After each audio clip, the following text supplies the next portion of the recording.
I met somebody and some person said to me, how can you say that Jesus is God and at the same time he is Son of God?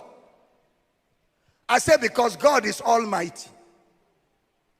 If God is almighty, he can be whatever he wants to be. He can be both God and be Son of God. Then the person said, but how can God have a son? Does God have a wife? And sometimes when you go for evangelism and they ask you that question, instead of answering, you will say the secret things belong to God. No. That secret has been unveiled. Son of God doesn't mean Pekin of God. Now, if you are not a Nigerian, you won't understand Pekin. So let me come a bit closer. Son of God doesn't mean child of God.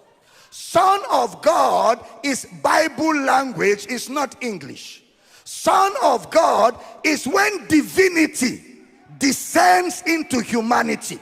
An amalgamation of humanity and divinity is called Son of God. That's why the Bible tells us, as many human beings as receive God, when God enters a man, he gives them power to become the sons of God. If you're catching my flow, shout, I hear, I hear. Elbow your neighbor, say, Son of God.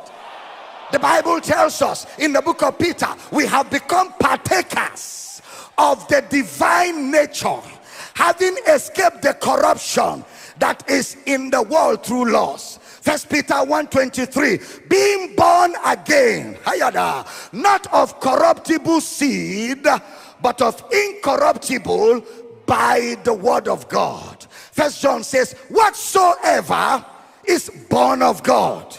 So to be born of God means divinity lives in humanity.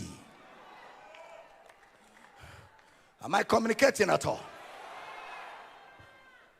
Somebody said he was praying for handkerchiefs so that people can carry. He called it mantle. I said, are you going backward or forward? The dream of God from Genesis has always been to live in a man.